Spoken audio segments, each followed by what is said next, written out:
Donc une fois que vous avez décompressé le fichier archive zip, vous obtenez un répertoire, un dossier intitulé site web.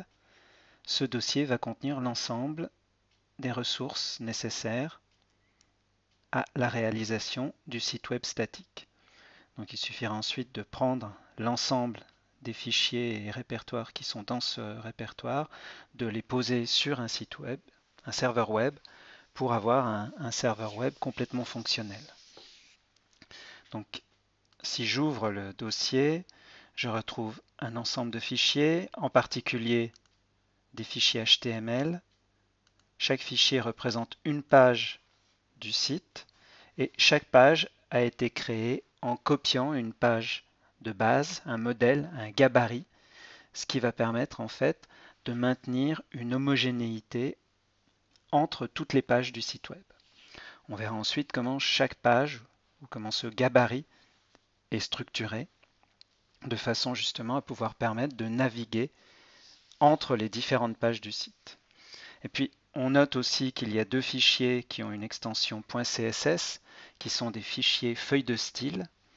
Là aussi, on va constater que, contrairement à ce que nous avons vu lors de la première séance, tout ce qui est style graphique va être stocké en dehors du fichier HTML, dans un fichier CSS, donc une feuille de style, et toutes les pages web de mon site vont toutes utiliser la même feuille de style, de telle sorte à ce que là encore, on garantisse une homogénéité de la ligne graphique entre toutes les pages HTML.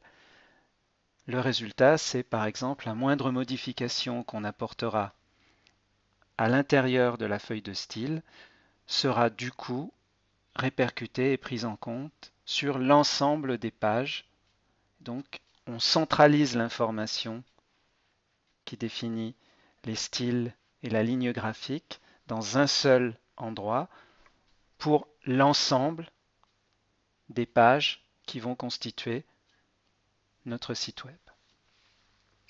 Donc ici, si j'ouvre, alors par convention, la page dite d'accueil d'un site web s'intitule index.html. Donc ici, je vais l'ouvrir avec Firefox. Et là, on constate que cette page, elle est structurée en 4 zones. Il y a le document complet qui est ici. On a ensuite une zone centrale qui est ici, qui elle-même est subdivisée en 3 zones. Une zone qu'on pourrait appeler une zone d'entête, qui va nous permettre de mettre le titre et un certain nombre d'informations générales d'accueil.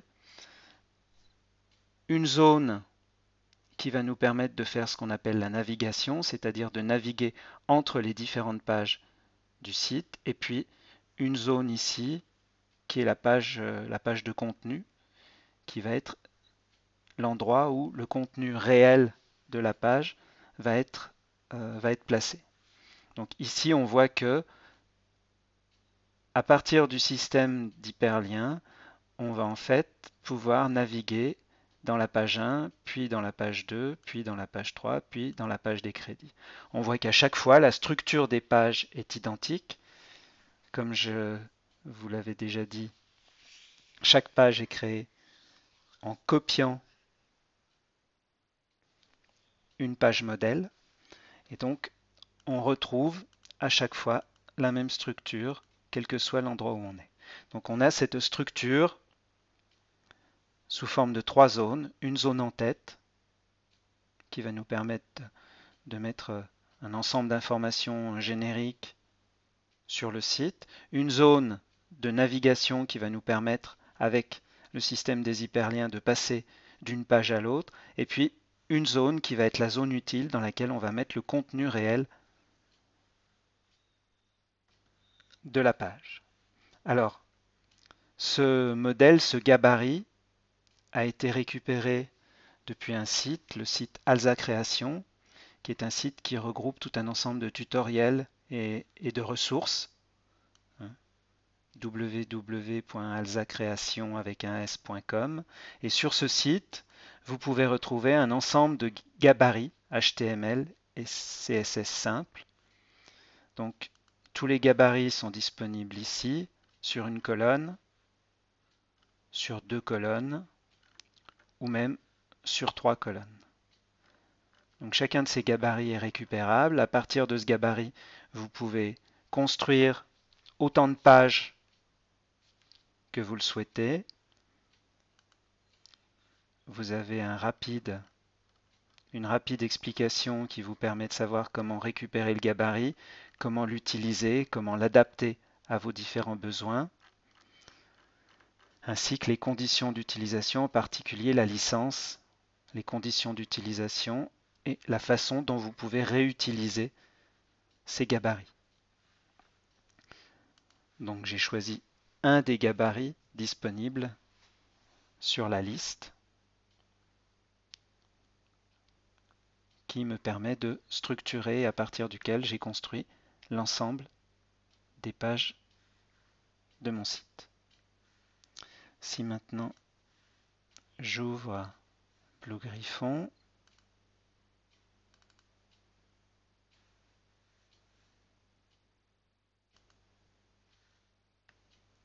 et j'y charge ma page index.html, on va constater en fait que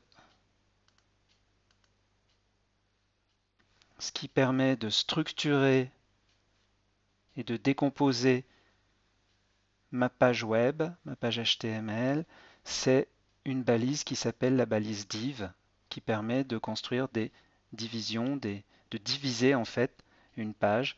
Donc j'ai une division ici, une division pour la navigation et une division pour le contenu.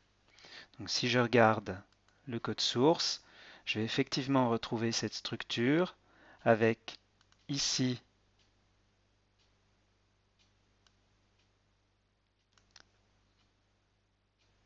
de la balise div de départ à la balise div de fin, la zone qui structure l'entête, où je retrouve le titre ici. Cette balise, cette section, cette division, elle a un identifiant qui s'appelle entête. J'ai ensuite la balise div à nouveau pour la zone de navigation, où là je retrouve l'ensemble des liens qui permettent d'associer toutes les pages les unes aux autres et de naviguer à l'intérieur des pages de mon site web. Et enfin, j'ai la zone de contenu, la division de contenu qui va jusqu'ici, qui elle contient l'ensemble des contenus HTML utiles qui vont définir le contenu réel de ma page.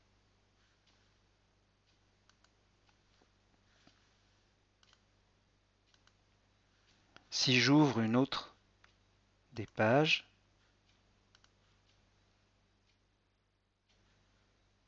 par exemple la page crédit, j'ai exactement la même structure et si je regarde le code source, je vois que j'ai exactement le même contenu, libre à moi ensuite évidemment de changer le code HTML qui se trouve dans la zone contenu pour différencier chacune des pages. Si je reviens sur ma page index dans le code source, je vais aussi noter ici et ici, dans la partie en tête, deux instructions, deux indications qui en fait indiquent tout simplement que les définitions des styles graphiques qui vont être utilisés dans cette page doivent être cherchées dans les fichiers qui s'appellent base.css et modèle.css, modèle05.css. Idem, si je retourne dans le fichier crédit, je vois que les deux liens s'y retrouvent aussi et donc les deux feuilles différentes vont chercher les mêmes styles graphiques dans la même feuille, dans les mêmes feuilles de style. Donc de cette façon-là, les styles sont stockés à part dans des fichiers externes qui sont inclus dans chacune des pages HTML. Et de cette façon, on centralise l'information des styles graphiques et on permet une homogénéisation. Chaque fois que je modifie la feuille de style, les styles sont tous modifiés par répercussion dans l'ensemble des pages HTML.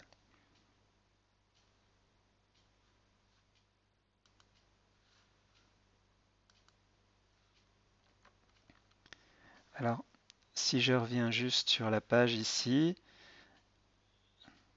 vous voyez qu'ici on a une image. Cette image, elle a un lien.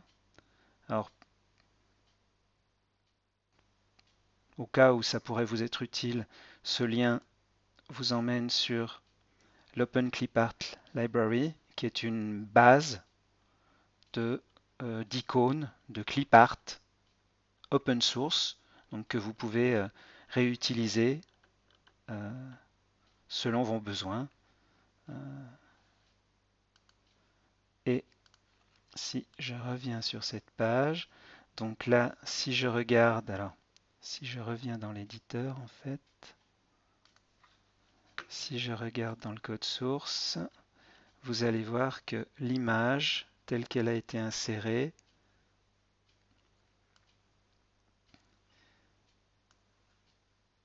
elle est insérée en fait localement depuis le répertoire image, à partir de l'endroit où se trouve la page HTML, et le nom du fichier image est indiqué ici.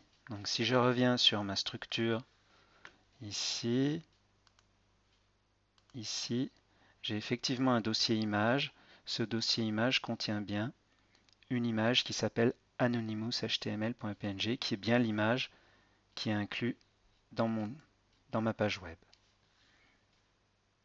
Donc ici, c'est une façon d'organiser qu'on retrouve assez fréquemment dans les sites web. On a un répertoire images dans lequel on va stocker l'ensemble des images dont on va avoir besoin dans le site web, de telle façon à ce que l'ensemble des images des pages HTML et des feuilles de style soient toutes organisées et structurées dans un seul endroit. Alors on aurait pu aussi ranger les images directement au même niveau que les pages HTML. C'est juste une façon d'organiser et de structurer le site de façon beaucoup plus propre. Donc dans une deuxième étape, on va illustrer le principe de centralisation des styles en éditant la feuille de style à l'aide de Blue Griffon, et on va voir comment on peut agrémenter